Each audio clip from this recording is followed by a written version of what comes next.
Assalamualaikum warahmatullahi wabarakatuh. Bertemu lagi dengan saya di channel Cerita Misterius.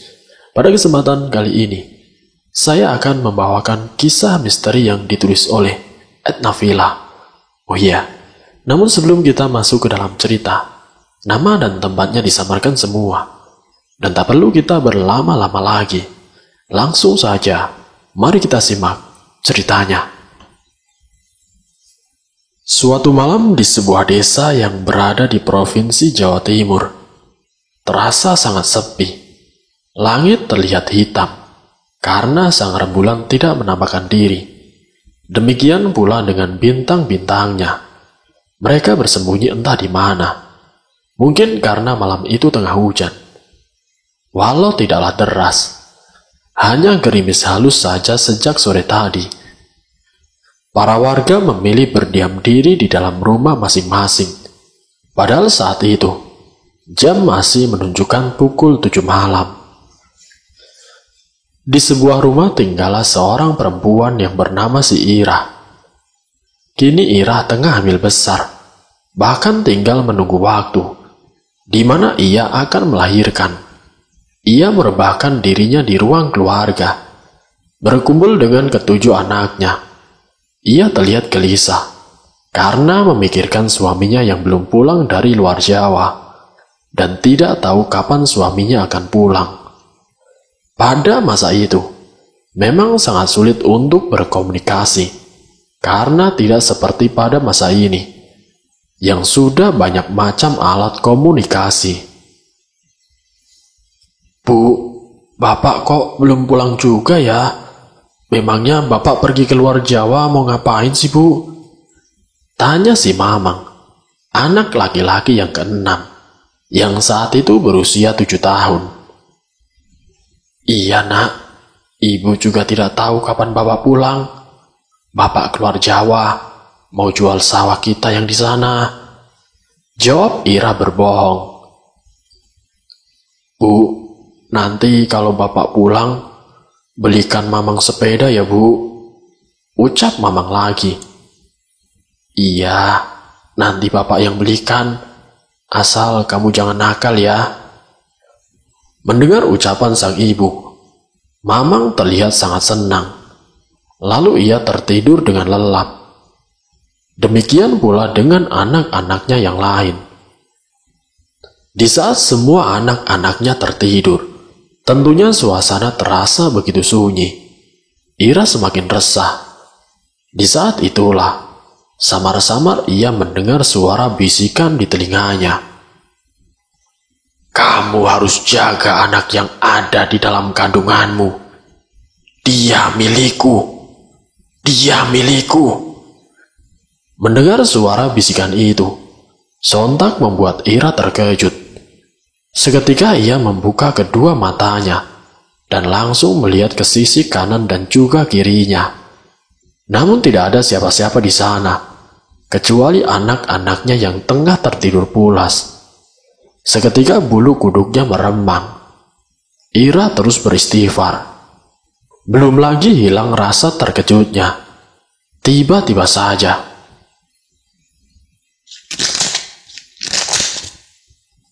terdengar suara seperti cakaran tangan dengan kuku-kukunya yang tajam tepat di dinding papan rumahnya, di mana saat itu ia sedang bersandar. Tentu saja Ira terkejut, bahkan terjingkat dari tempat duduknya dan menjauhi dinding itu.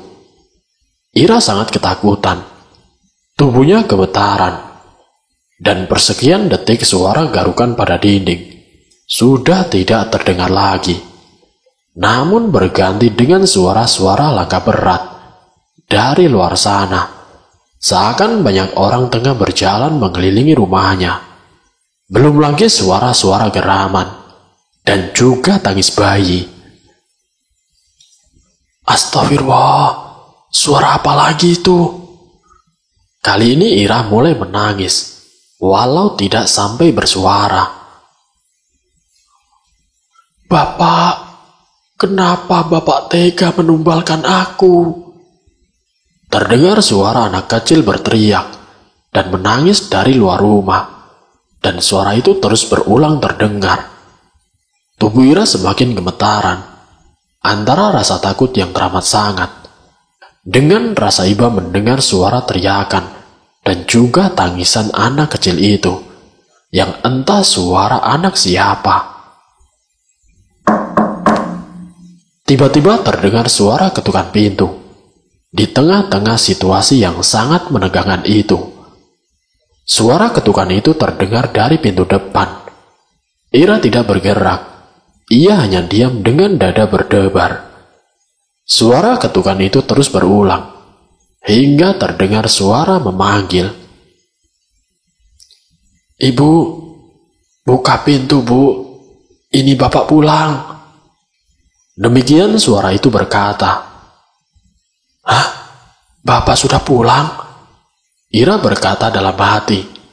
Lalu dengan rasa ragu dan takut, perlahan ia berdiri dari duduknya dan mulai melangkah menuju pintu depan. Setelah berada di depan pintu depan, sesaat ia berdiri dengan ragu akan membuka pintu itu. Lalu ia berkata untuk memastikan jika yang di luar benar suaminya atau bukan. Siapa yang di luar?" "Bu, ini Bapak pulang, Bu. Cepat buka pintu. Bapak capek sekali, Bu." Jawaban dari luar. Memang Ira kenal dengan suara suaminya, tapi hanya memastikan saja kebenarannya. Karena sebelumnya, ia baru saja mengalami hal menakutkan. Lalu Ira pun membuka pintu itu. Dan benar saja, di depan pintu itu berdiri suaminya, yaitu si Rajib, yang tengah memikul karung besar. Bapak sudah pulang." Brah! Begitu ia membuka pintu dan mengetahui suaminya yang pulang, anehnya Ira langsung ambruk dan terjatuh tidak sadarkan diri di depan pintu. Tentu saja hal itu membuat Rajib terkejut dan panik. Bukannya senang ia pulang, justru istrinya malah pingsan. Rajib langsung masuk ke dalam rumah, menurunkan karungnya, lalu memangku tubuh istrinya dan dibaringkan di ruang keluarga. Lalu Rajib menutup pintu kembali rumahnya. Di saat itulah, tanpa sengaja, Rajib memandang ke arah luar pintu rumah. "Astagfirullahaladzim." Rajib beristighfar karena ia sangat terkejut. Di luar, tepat di depan pintu rumahnya, ia melihat sosok tinggi besar, hitam, tengah berdiri menatap ke arahnya. Sosok itu menggeram dengan pelan, mulutnya menyeringai, memamerkan gigi taring yang panjang. Kemudian dengan cepat, Rajib menutup pintu dan lalu menguncinya. Siapakah makhluk itu? Dan kenapa ada di depan pintu rumahnya? Kini ayam sudah berkokok, menandakan waktu pagi telah tiba. Pagi yang cerah, secerah raut wajah si Rajib. Pagi itu Rajib terlihat sangat senang, karena ketika subuh hari, ia terbangun dari tidurnya dan langsung mengecek isi karung yang ia dapatkan dari Aki Odeng. Ternyata isi karung itu sudah berubah semua, yaitu dari bentuk dedaunan yang kering, kini menjadi lembaran uang. Rajib masih diam tidak memberitahukan kepada sang istri, apalagi kepada anak-anaknya, jika ia pulang membawa uang sekarung besar. Pagi itu pula Ira telah tersadar dari pingsannya. Walau masih terlihat masih pucat, mungkin rasa takut yang ia rasakan masih terasa di benaknya. Ternyata yang membuatnya menjadi pingsan tidak lain karena saat membuka pintu untuk suaminya, ia melihat penampakan yang sangat menyeramkan tepat di belakang suaminya. Selain Ira yang sangat senang dengan kedatangan Rajib, ketujuh anaknya juga sudah pasti senang dan juga bahagia. Di ruang keluarga, mereka berkumpul dan sambil sarapan pagi. "Pak, katanya mau belikan sepeda buat Mamang. Mana sepedanya? Kok tidak ada, Pak?" tanya Mamang sembari merengek. Iya, tenang saja. Nanti Bapak belikan sepeda semuanya," jawab Rajib sembari tertawa dengan ringan. "Masa iya semuanya sepeda, Pak? Rojak kan sudah besar.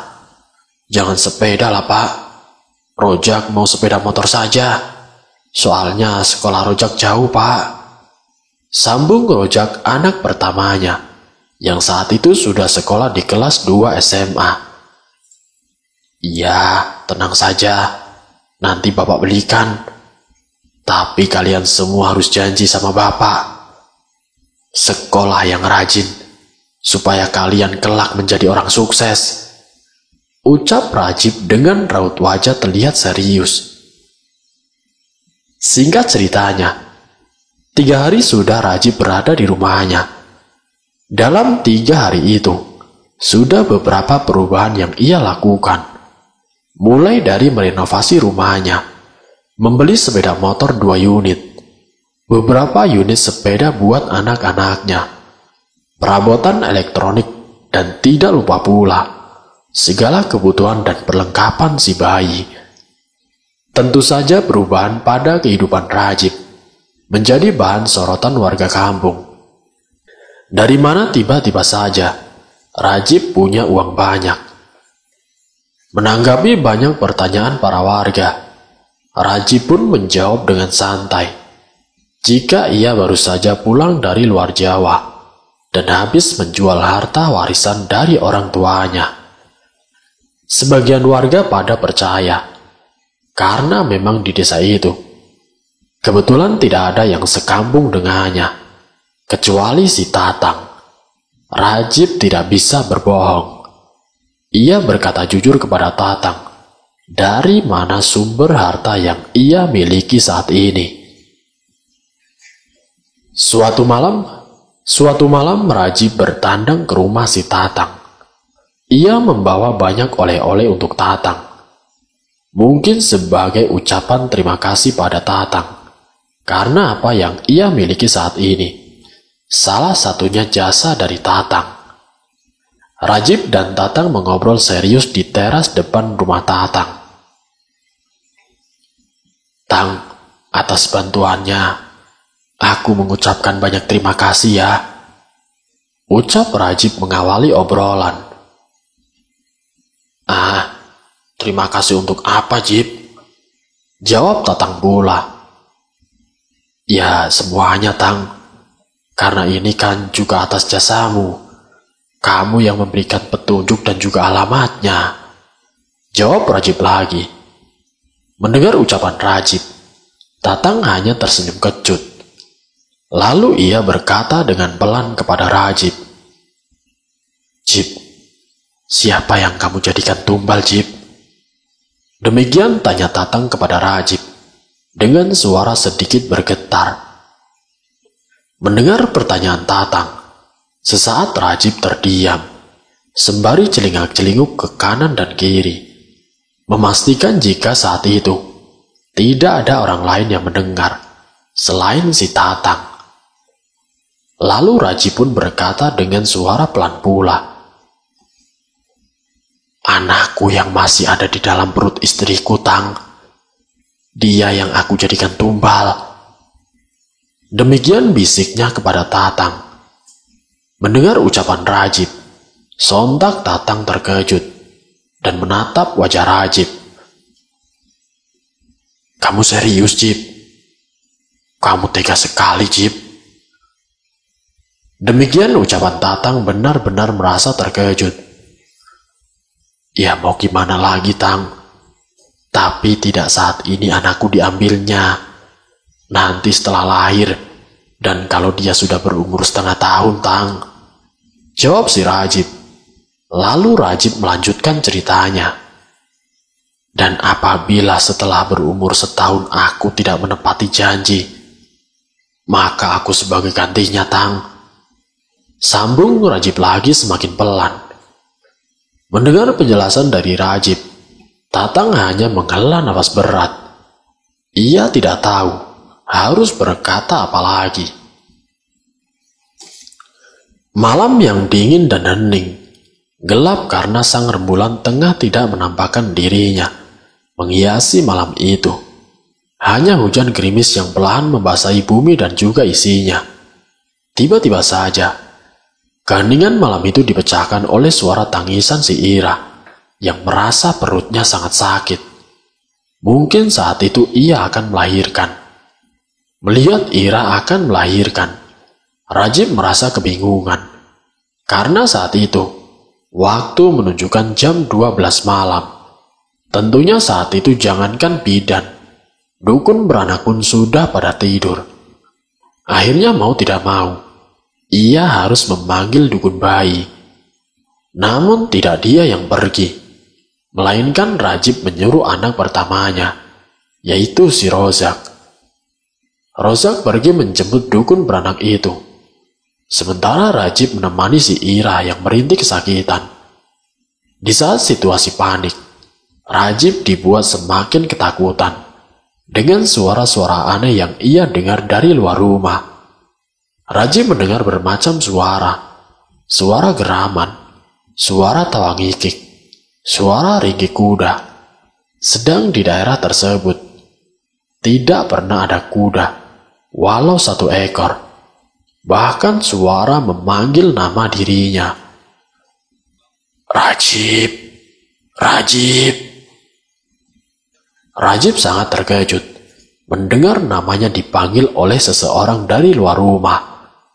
Namun yang membuatnya terkejut bukan karena namanya dipanggil, tapi suara seseorang yang memanggil namanya itu. Ya, ia seperti tidak asing dengan suaranya.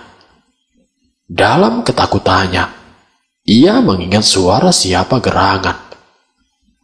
Sesaat kemudian, raut wajah Rajib menegang dan juga pucat pasi, karena ia benar-benar telah mengingatnya. Itulah suara Aki Odeng.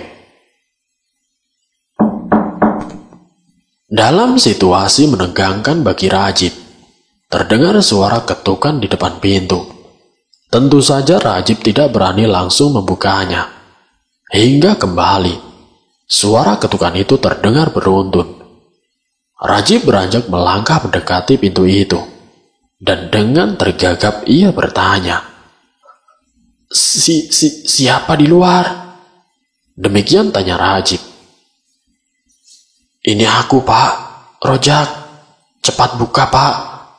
Jawab seseorang dari luar. Dan ternyata itu adalah Rojak anak pertamanya, yang tadi ia suruh untuk menjemput dukun bayi. Rajib menghela nafas lega, lalu ia membuka pintu dengan segera. Lama benar buka pintunya, Pak. Kami ketakutan, Pak. Kami diikuti makhluk seram. Ucap Rojak dengan nafas tersengal-sengal. Ia bersama Mbak Dukun bayi itu. Dan di perjalanan mereka menuju rumah ini, mereka diikuti makhluk hitam yang sangat menyeramkan hingga di depan rumah. Singkat ceritanya, malam itu anak ke-8 Rajib dan Ira lahir dengan sehat dan selamat. Bayi mungil berjenis kelamin perempuan. Ira sangat senang. Demikian pula dengan Rajib. Namun di balik rasa senang dan juga bahagianya si Rajib, terselip rasa sedih dan takut. Karena jelas setahun mendatang, ia harus menyerahkan putri satu-satunya kepada jin pesugihan.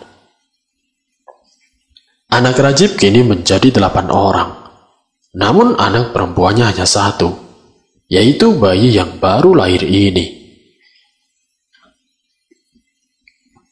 Hari berganti hari, bulan berganti bulan.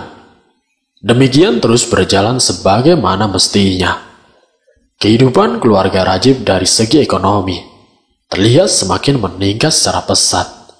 Rajib dapat dikatakan jadi orang paling kaya di desa itu.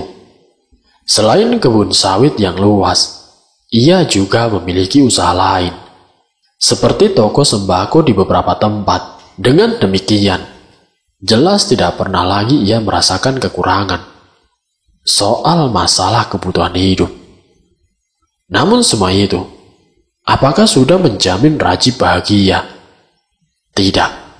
Ternyata harta yang melimpah tidaklah membuat Rajib bahagia, dan ketidakbahagiaannya hanya ia sendiri yang tahu, karena Rajib masih merahasiakannya. Hingga saat itu, tidak ada seorang pun tahu dari mana ia mendapatkan hartanya. Walau beberapa kali sempat istrinya bertanya, kecuali si Tatang. Setiap Rajib memandang wajah putrinya yang semakin hari semakin terlihat lucu dan cantik, ia selalu menangis. Tentunya ia berusaha agar kesedihan serta tangisannya tidak terlihat oleh Ira. Sebenarnya akhir-akhir ini, semakin kuat rasa curiganya Ira terhadap si Rajib. Pasti ada sesuatu hal yang buruk akan terjadi, karena ia sering melihat kelebatan-kelebatan bayangan hitam tidak jelas di rumahnya.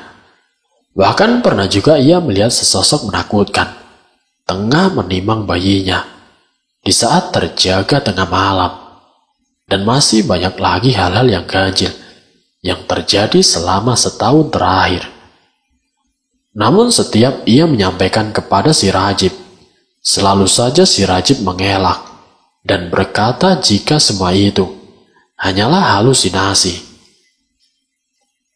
Suatu sore yang tenang selepas pada asar, Rajib berpamitan kepada sang istri jika ia hendak main ke rumah si Tatang sahabatnya. Setibanya di rumah Tatang, kebetulan saat itu Tatang tengah berada di rumahnya. Rajib dan Tatang duduk santai mengobrol di teras depan rumah Tatang. "Ada apa, Jib? Tumben, biasanya sibuk terus," tanya Tatang membuka obrolan. "Iya, Tang, aku memang sibuk terus. Ya, biasalah, mengurus usahaku. Oh ya, Tang, aku mau cerita sama kamu," ucap si Rajib. Namun ucapannya terhenti. Terlihat raut wajahnya berubah menjadi muram. Bahkan kedua matanya berkaca-kaca. Tentu saja hal itu membuat Tatang merasa heran dan lalu bertanya lagi, "Kamu kenapa, Jib? Kok sedih? Ada masalah apa, Jib?" tanya si Tatang sembari menepuk pelan bau si Rajib. "Ayo, kita ngobrolnya di dalam saja. Tidak enak nanti dilihat orang," sambung si Tatang sembari beranjak berdiri dan melangkah masuk ke dalam rumah. Setelah mereka masuk, Tatang mempersilahkan duduk untuk si Rajib dan melanjutkan mengobrol. "Ada apa dengan kamu, Jib? Kelihatannya kamu sedih sekali," kembali Tatang bertanya mengawali obrolan. "Begini, Tang, 3 hari lagi umur anak perempuanku genap setahun. Dan kamu tahu kan maksudnya?" Demikian ucapan Rajib dengan pelan. Dan kali ini Rajib tidak dapat membendung lagi air matanya. Butiran bening menetes dan mengalir di pipinya. Mendengar ucapan Rajib, Tatang sangat terkejut. Lalu ia berkata, "Astagfirullah. Iya juga, Jib. Tidak terasa waktu berlalu ya," ucap Tatang dengan pelan. Namun jelas terdengar ada kecemasan dari nada suaranya. Karena Tatang sangat mengetahui dan juga memahami dari arti genap setahun umur anaknya Rajib. "Lalu bagaimana, Jib?" sambung Tatang lagi bertanya. "Aku tidak sanggup, Tang. Dan aku tidak rela rasanya menyerahkan anakku ke para jin itu. Biarlah aku yang menggantikannya," jawab Rajib dengan pasti. Namun air matanya terlihat semakin deras mengalir. Mendengar jawaban dari Rajib, Tatang terlihat terkejut dan lalu berkata, Yang serius kamu, Jip? Lalu bagaimana dengan anak-anakmu yang lain? Mereka juga masih kecil-kecil. Tang, aku ini sudah tua. Mungkin umurku tidak akan lama lagi di dunia ini. Tapi anakku, dia masih panjang masa depannya. Biarlah dia melanjutkan hidupnya dengan bahagia. Dengan harta yang ada. Aku yakin istriku bisa membesarkan anak-anakku dengan baik. Demikian ucapan Rajib dengan penuh keyakinan. Tapi bagaimana caranya untuk menggantikannya agar aku saja yang mereka ambil? Jangan anakku, Tang. Aku tidak tahu caranya. Sambung Rajib semakin pilu. Sejenak Tatang tertunduk dan terdiam. Lalu Tatang berbicara. Begini saja, Jip. Pertama, kamu harus bicarakan hal ini kepada istrimu. Lalu kamu pergi ke rumah temanku. Dia seorang ustadz. Titipkan anakmu itu kepada ustadz untuk sementara. Aku yakin ustadz itu bisa melindungi anakmu. Namun tidak untukmu, Jip. Demikian ujar Tatang, memberi solusi. Singkat ceritanya, siang itu dengan menggunakan mobil pribadinya, Rajib memboyong anak-anaknya dan juga istrinya pergi ke rumah seorang ustadz temannya Tatang. Bahkan Tatang ikut serta bersama mereka. Setibanya di rumah ustadz, yang kebetulan ustadz tersebut tengah berada di rumahnya, Tatang turun dari mobil si Rajib. Namun Rajib dan juga keluarganya masih di dalam mobil. Tatang pun kemudian masuk ke dalam rumah dan mengobrol dengan serius kepada sang ustadz. Terlihat ustadz pun terkejut dan berulang kali beristighfar. Tidak berselang lama, Tatang pun keluar dan menghampiri Rajib di dalam mobilnya, menyuruh agar segera turun dan masuk ke dalam rumah ustadz. Di saat itu terlihat wajah Ira begitu sembab, karena sejak ia tahu masalah sebenarnya dari Rajib, Ira tidak hentinya menangis, karena tidak ada pilihan yang menyenangkan, dan akhirnya ia harus mengikuti keputusan si Rajib, yakni Rajib akan pergi untuk selamanya, menjadi penghuni sendang pesugihan itu. Singkat cerita, setelah menitipkan anak-anak dan juga istrinya kepada Pak Ustadz, Rajib berpamitan. Tentunya saat itu saat yang begitu menyedihkan. Rajib menangis, memeluk dan mencium satu persatu anak-anaknya. Walau saat itu semua anaknya belum ada yang mengerti dengan pasti apa yang sebenarnya terjadi. Setelah semuanya selesai, Rajib dan Tatang pergi kembali ke rumah si Rajib. Kira-kira jam 9 malam, Rajib dan Tatang tiba di rumahnya. Saat itu Tatang memutuskan untuk menemani sahabatnya, karena malam itu detik-detik terakhir hidup Rajib. Ya, Rajib akan pergi atau dijemput jin pesugihan, sesuai perjanjiannya dengan para jin itu. Ketika baru tiba di depan rumah Rajib, terlihat rumah itu sangat gelap. Karena memang ketika berangkat siang tadi, semua lampu belum dihidupkan.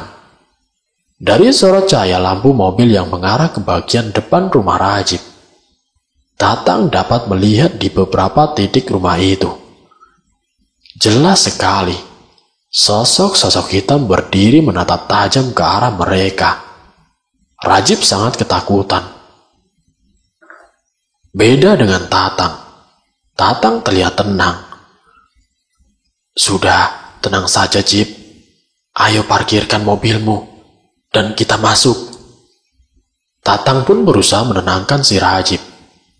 Setelah memarkirkan mobil itu, lalu mereka masuk ke dalam rumah.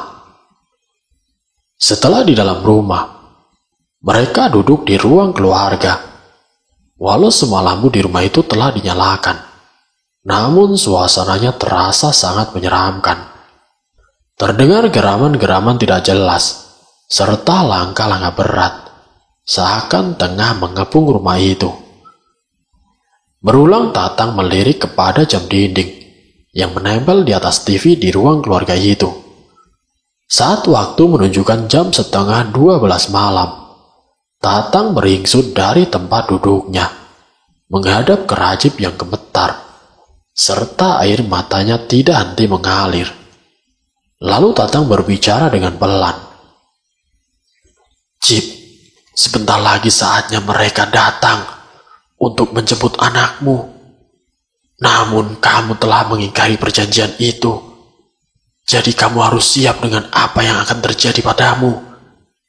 Jangan pernah kamu jawab apapun dari mereka, karena mereka itu licik, Jip.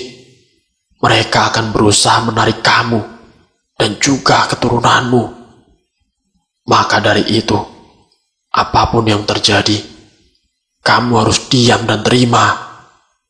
Urusan selanjutnya, biarkan aku yang ngurus.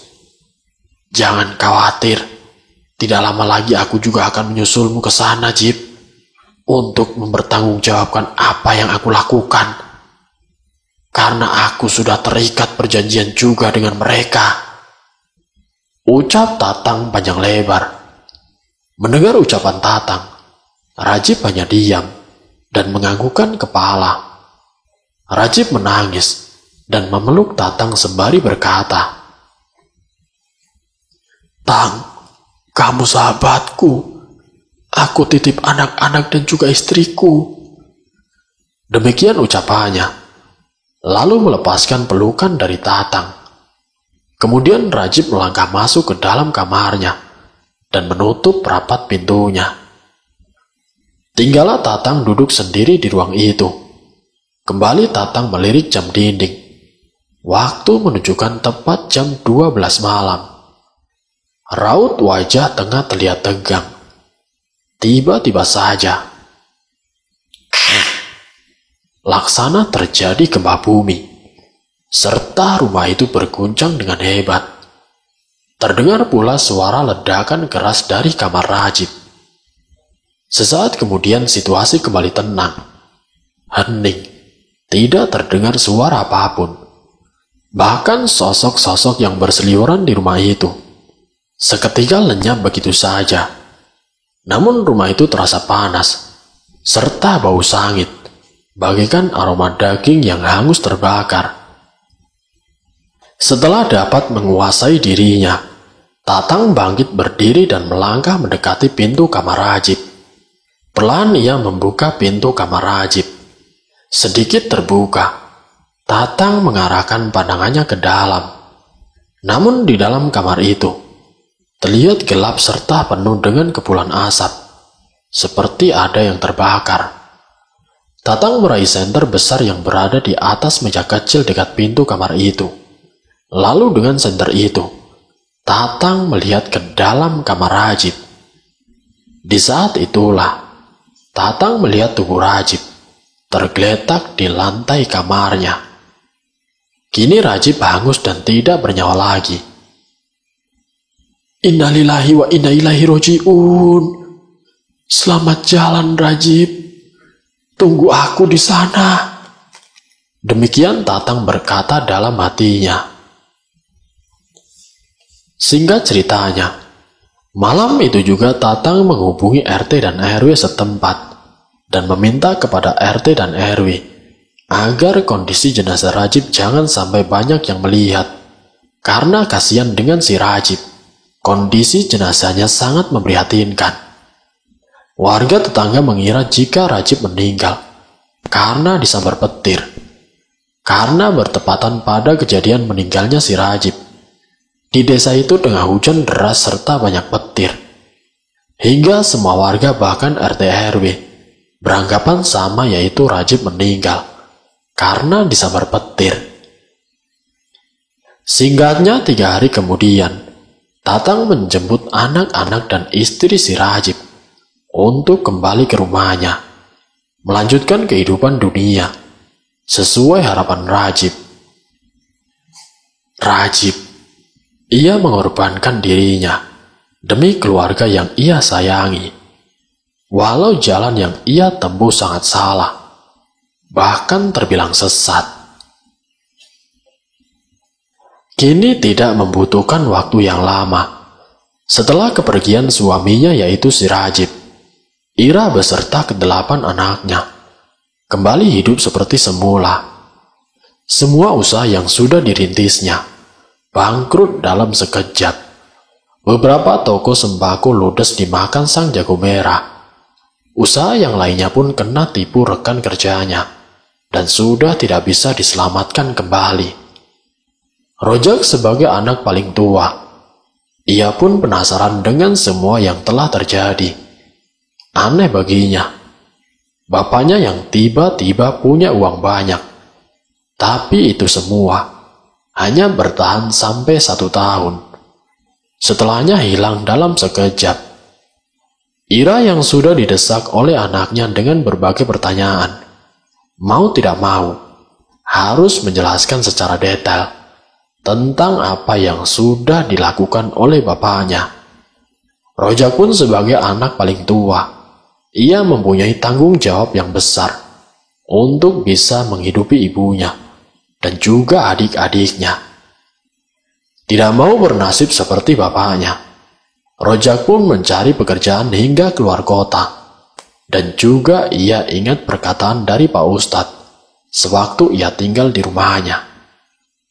Mendapatkan kebahagiaan dengan cara yang salah, bahkan dengan cara yang sesat, itu tidak akan pernah kita dapatkan. Karena jelas semua itu hanya tipu daya iblis yang berusaha menjerumuskan kita. Tetaplah berusaha dan berjuang di dalam ridha Allah, serta perbanyaklah bersyukur atas apa yang telah Allah berikan kepada kita. Niscaya kita akan selalu merasa cukup dan bahagia tentunya. Cerita pun selesai. Semoga dari kisah ini kita dapat mengambil hikmah dan juga pelajarannya. Sampai bertemu lagi di cerita-cerita yang selanjutnya. Wassalamualaikum warahmatullahi wabarakatuh.